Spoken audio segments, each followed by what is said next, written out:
La serie de podcast Palabra Compartida, Saberes de Justicia y Memoria Histórica es una iniciativa que se construye desde las voces, sentires y saberes del territorio ancestral del resguardo indígena San Lorenzo y la práctica sociojurídica Quiricia Kawai de la Facultad de Derecho y Ciencias Políticas de la Universidad de Antioquia. En esta sexta entrega abordaremos algunas características del enfoque transformador de la justicia restaurativa y nos compartirán parte del proceso de reparación colectiva que se implementa en el territorio ancestral indígena de San Lorenzo. Características generales de la reparación de las víctimas del conflicto. La Ley de Víctimas y Restitución de Tierras, como se conoce la Ley 1448 de 2011, establece las entidades e instituciones que son las encargadas de adelantar los procesos de reconocimiento como víctimas, la caracterización de los diversos núcleos familiares que fueron víctimas del conflicto armado y las afectaciones sufridas durante el mismo. Adicional, consagra las medidas de reparación que se deben tomar frente a la población víctima del conflicto armado y también consagra las acciones que deben adelantar las autoridades a fin que no se repita la situación de vulnerabilidad y violación de derechos que ha sufrido la población víctima del conflicto. Esta ley tiene considerado en su artículo 13 el tratamiento diferencial a las víctimas y comunidades víctimas del conflicto armado,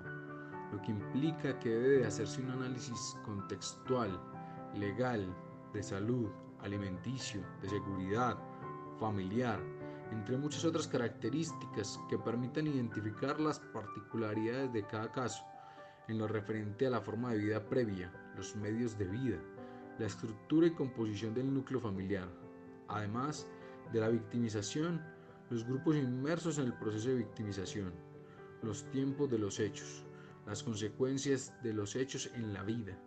los medios de producción, a fin de poder detectar los daños y pérdidas en diversas dimensiones de la vida, la familia, el trabajo, la propiedad y demás, para poder generar planes, programas y medidas de reparación que sean efectivas, acordes con las pérdidas y afectaciones recibidas. Es fundamental en el entendimiento de este contexto las condiciones sociales y los grupos sociales o étnicos a los cuales pertenecen las víctimas, para entender los mecanismos de reproducción social, la cultura, las formas de vida y prácticas sociales y en especial su organización económica y la forma de sostenimiento y reproducción de la vida en la comunidad.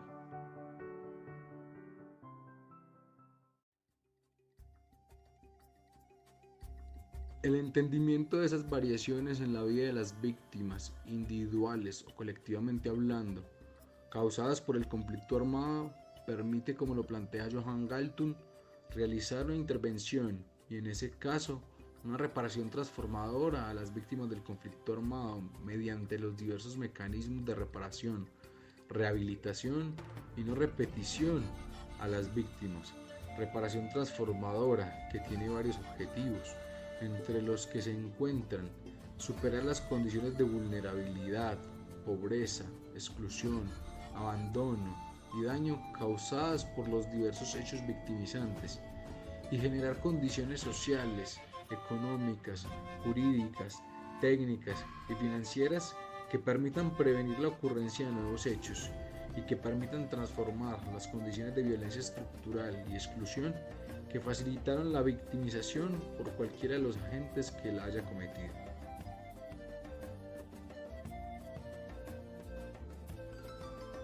El enfoque transformador es entonces un enfoque en la política pública de reparación a víctimas que pretende generar las condiciones sociales, económicas, jurídicas, políticas, de seguridad, entre otras, con el objetivo que esas condiciones sean la base de la transformación de las situaciones y contexto que permitieron la realización de los hechos que convirtieron a la población del resguardo en víctima del conflicto armado y que con esos mismos cambios, mecanismos, reparaciones y rehabilitaciones se genera un cambio positivo en la vida de los miembros del resguardo y de la comunidad entera misma, lo que en una gran medida implica, como ya se dijo, entender los contextos antes, durante y después de los hechos victimizantes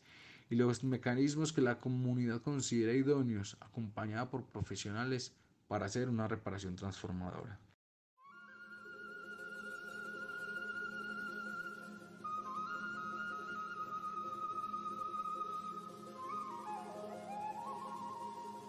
Bien, cordial saludo para todos los que nos acompañan y nos escuchan en este momento. Mi nombre es Tatiana Giraldo Londoño, coordinadora del Grupo de Apoyo Equipo Interpsicosocial del Territorio Ancestral Indígena de San Lorenzo. Bueno, pues para hablar del Plan Integral de Reparación Colectiva es importante mencionar una línea del tiempo que hay en este proceso de construcción de dicho plan. Iniciamos en el 2015, cuando la organización en cabeza de Norman David Bañola Álvarez y en conjunto con Justicia Propia del Territorio, pues empiezan una demanda ante restitución de tierras y se hace una toma de declaración colectiva, es decir, demostrar que el territorio había sido afectado colectivamente por el conflicto armado que se vivió en el territorio. Es así como en el 2016 sale una medida cautelar cuando se estaba estudiando todas estas evidencias que se presentó al juez, que presentó la organización,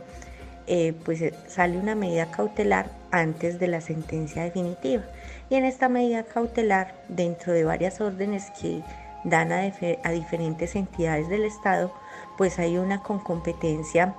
a la unidad de reparación para las víctimas del conflicto armado, y es identificar los núcleos familiares de personas desaparecidas a causa del conflicto armado y construir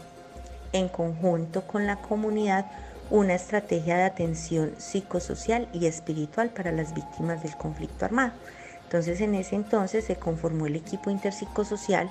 con el fin de ser el interlocutor entre esas entidades y el cabildo y la comunidad para poder construir esa estrategia de atención psicosocial.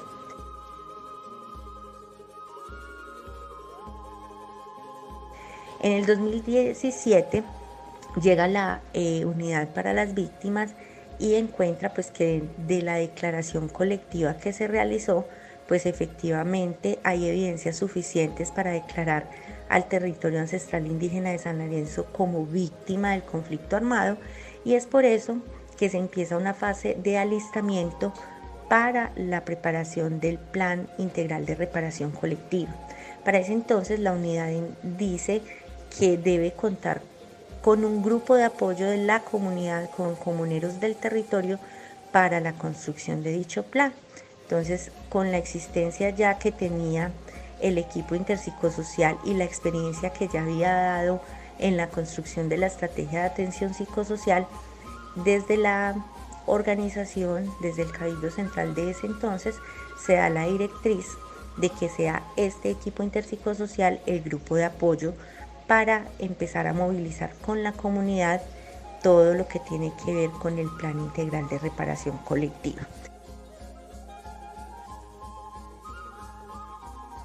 En el 2018 sale la sentencia de restitución de tierras a favor del territorio, con muchas órdenes para que las entidades del Estado empiecen a reparar colectivamente al territorio, y entre esas órdenes pues dice que la medida cautelar debe seguir adelante su curso y que la unidad debe seguir en la construcción del plan de reparación colectiva. En 2019 se logró la preconsulta, se protocolizó todo el tema de la consulta previa para empezar a trabajar con los grupos organizados y con cada una de las comunidades cuáles habían sido todas esas afectaciones y de qué manera soñábamos con que nos repararan por causa de las dificultades que el conflicto armado ya había hecho en la vulneración de derechos territoriales. Es así como se empieza un ejercicio con la comunidad, con diferentes entidades que se han ido sumando a lo largo de este proceso, no solo la unidad para víctimas como competente pues en el caso directo, sino también entidades como la Universidad de Antioquia, como la Dirección Territorial de Salud, Ministerio de Cultura y muchas personas que también desde su academia y desde su formación empírica pues han querido contribuir a este proceso.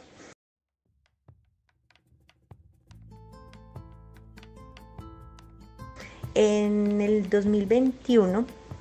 se logra por fin, después de todo este proceso de la consulta previa y de tomar los intereses colectivos de las personas que participaron, pues se logró protocolizar el Plan Integral de Reparación Colectiva, protocolización que se llevó a cabo en el mes de septiembre de 2021, con ciertas dificultades porque en su momento el Ministerio del Interior no se hizo presente y digamos que la presión de la organización y del territorio fue no suspender el evento, sino exigir que el Ministerio del Interior se presentara y finalmente pues lograr que se protocolizara este plan. ¿Qué es la protocolización? Pues es el visto bueno del Ministerio del Interior para que la unidad empiece a girar los recursos suficientes para desarrollar las actividades que contiene el Plan Integral de Reparación, y es así como ahorita en el 2022 pues nos estamos preparando para todo el despliegue logístico que estas acciones buscan.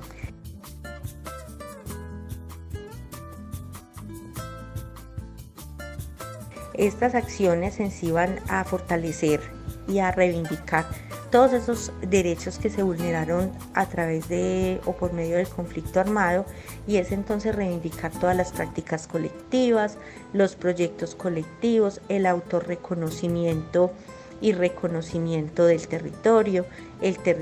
las formas de organización y de relacionamiento y todas esas prácticas que a través del tiempo se fueron dañando, como en las prácticas colectivas, en todas las formas de organización y todos estos atributos que hacen parte pues de un plan integral de reparación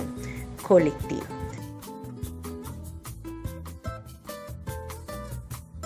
¿Qué busca esa reparación integral? Pues busca que hayan unas medidas de restitución, de indemnización, de rehabilitación, de satisfacción y de garantías de no repetición, y pues deben tener una dimensión colectiva, debe establecerse de acuerdo a los usos y costumbres del territorio y ser consultadas previamente y acordadas con las víctimas, que fue el ejercicio que en 2019 se pudo realizar.